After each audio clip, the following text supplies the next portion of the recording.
আজই ডাউনলোড করুন আর এনজয় করুন আপনার পছন্দের শো।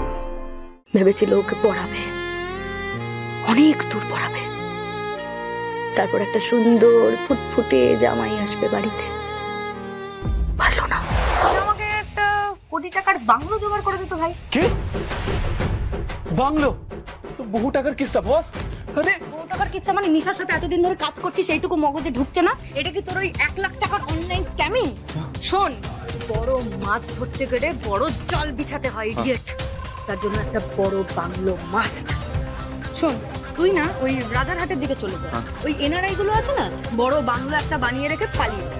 তুই এটা কোনো কেয়ারটেকার মাল করে খাওয়া না, তাহলে দেখবি বাংলো আমার। আর ঋষি ব্যানার্জির মায়ের ছেলের বিয়ে দেওয়ার জন্য যা তাড়া লেগেছে, তার উপর আমার বোন যা রূপসী বুদ্ধিমতী, দিল্লি বহুত দূর নেই ভাই, সামনেই হ্যাঁ।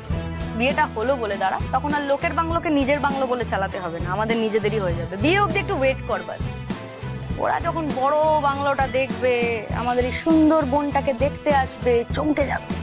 আপনি এত বড় লোকেরা, এত কোটিপতি।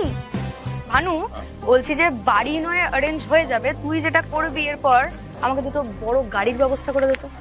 ভাই যেন পুরো একটা সুপারহিট সিনেমা দেখছি মনে হচ্ছে।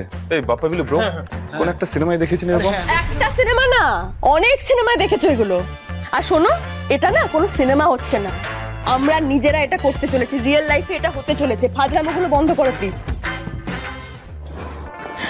দিদি তুই ভালো করে ভেবে নে প্লিজ। কি এই বাংলো এত সবকিছু যে ভাবছিস, মঙ্গলবারের মধ্যে সবটা সেট করতে পারবি?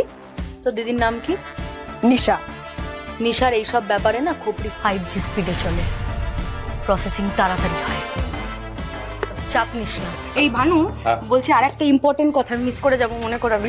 সেটা হচ্ছে বাংলোর যে লোকগুলো থাকবে ভাই, সব কিন্তু আমাদের চেনা জানা লোক হতে হবে। হ্যাঁ, মানে কোনো ঘাপলা হলেই পুরো কেস। দেখ, আমাদের খবর যেন বাইরে লিক না হয়, আর বাইরের খবর যেন আমাদেরকে প্রপার যায়, আমাদেরকে প্রোটেক্ট করে। ওই ঋষি ব্যানার্জির ফ্যামিলির লোকজন যেন কোনো মতেই জানতে না পারে যে উই অল আর ফেক। ওকে ডান বস ডান। আজকে আমি সন্ধ্যাবেলা খবর এনে দিচ্ছি, ঠিক আছে? কি না করতে হচ্ছে ভাই।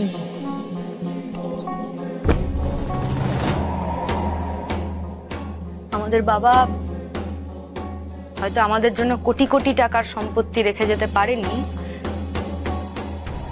কিন্তু আমার বোনটাকে খুব ভালোবাসতো।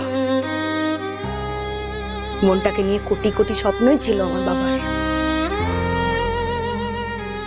ভেবেছিল ওকে পড়াবে, অনেক দূর পড়াবে, তারপর একটা সুন্দর ফুটফুটে জামাই আসবে বাড়িতে। পারলো না।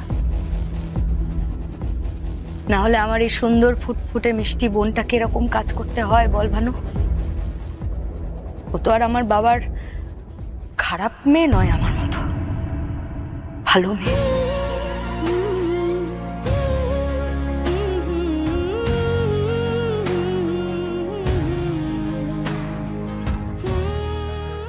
কে বলেছে তুই বাবার খারাপ মেয়ে?